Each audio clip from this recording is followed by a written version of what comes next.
ಬೆವರಿಗೆ ತಕ್ಕ ಬೆಲೆ ನೀಡಿ ವೇತನ ಹೆಚ್ಚಿಸಿದ ಸರ್ಕಾರ, ಸಿಹಿ ಹಂಚಿ ಸಂಭ್ರಮಿಸಿದ ಹೊರಗುತ್ತಿಗೆ ನೌಕರರು. ವಿಜಯನಗರ ಜಿಲ್ಲೆ ಕೂಡ್ಲಿಗಿ ಕರ್ನಾಟಕ ರಾಜ್ಯ ಸರ್ಕಾರಿ ಹಾಸ್ಟೆಲ್ ಮತ್ತು ವಸತಿ ಶಾಲಾ ಹೊರಗುತ್ತಿಗೆ ನೌಕರರ ಸಂಘದ ಸದಸ್ಯರು ಹಾಗೂ ಸಮಾಜ ಕಲ್ಯಾಣ ಇಲಾಖಾ ವಸತಿ ನಿಲಯ ಮತ್ತು ವಸತಿ ಶಾಲೆಗಳ ಹೊರಗುತ್ತಿಗೆ ಕಾರ್ಮಿಕರು ಸರ್ಕಾರ ತಮಗೆ ನೀಡುವ ವೇತನವನ್ನು ಹೆಚ್ಚಿಸಿರುವುದಕ್ಕೆ ಅವರು ಹರ್ಷ ವ್ಯಕ್ತಪಡಿಸಿದ್ದು, ಸರ್ಕಾರದ ನಿಲುವನ್ನು ಸ್ವಾಗತಿಸಿದ್ದಾರೆ. ಅವರು ಪಟ್ಟಣದಲ್ಲಿನ ತಾಲೂಕು ಸಮಾಜ ಕಲ್ಯಾಣ ಇಲಾಖೆಯ ವ್ಯವಸ್ಥಾಪಕರಾದ ಫಕೀರಪ್ಪರವರಿಗೆ ಸಿಹಿ ತಿನ್ನಿಸುವುದರ ಮೂಲಕ ಪರಸ್ಪರ ಸಿಹಿ ಹಂಚಿ ಸಂಭ್ರಮಿಸಿದ್ದಾರೆ ಹಾಗೂ ಇದು ತಮ್ಮ ಸಂಘದ ನಿರಂತರ ಹೋರಾಟದ ಫಲವಾಗಿದೆ.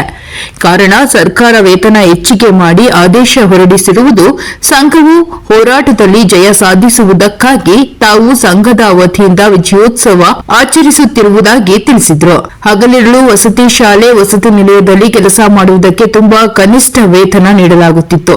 ವೇತನ ಪರಿಷ್ಕರಿಸಿ ಹೆಚ್ಚಿಸಬೇಕೆಂದು ನಮ್ಮ ಬೇಡಿಕೆಯನ್ನು ಮನ್ನಿಸಿದ್ದು, ಬೆವರಿಗೆ ತಕ್ಕ ಬೆಲೆ ನೀಡಲು ಸರ್ಕಾರ ಮುಂದಾಗಿದೆ.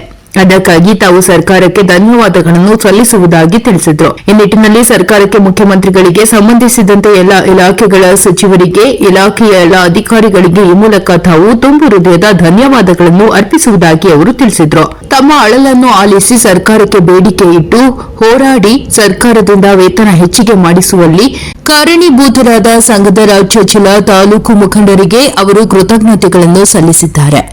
ಈ ಸಂದರ್ಭದಲ್ಲಿ ತಾಲೂಕು ಮಟ್ಟದ ಅಧಿಕಾರಿ ಅನುಪಸ್ಥಿತಿಯಲ್ಲಿ ಕಚೇರಿಯ ವ್ಯವಸ್ಥಾಪಕರಾದ ಫಕೀರಪ್ಪರವರಿಗೆ ಸಿಹಿ ನೀಡಿ ಅವರಿಗೆ ಗೌರವ ಸನ್ಮಾನ ಮಾಡಲಾಯಿತು.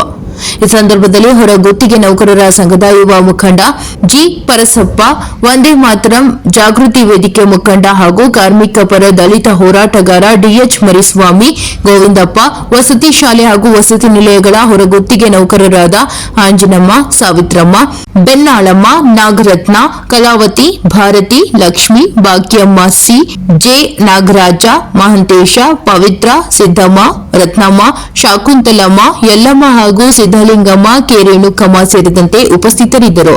ಸಮಾಜ ಕಲ್ಯಾಣ ಇಲಾಖೆಯ ಸಿಬ್ಬಂದಿ ಸಿದ್ದಪ್ಪ ಸೇರಿದಂತೆ ಇತರರು ಹಾಜರಿದ್ದರು. ವರದಿ ವಂದೇ ಮಾತರಂ, ವಿಜಿ ವೃಕ್ಷಬೇಂದ್ರ, ಕೂಡ್ಲಿಗಿ.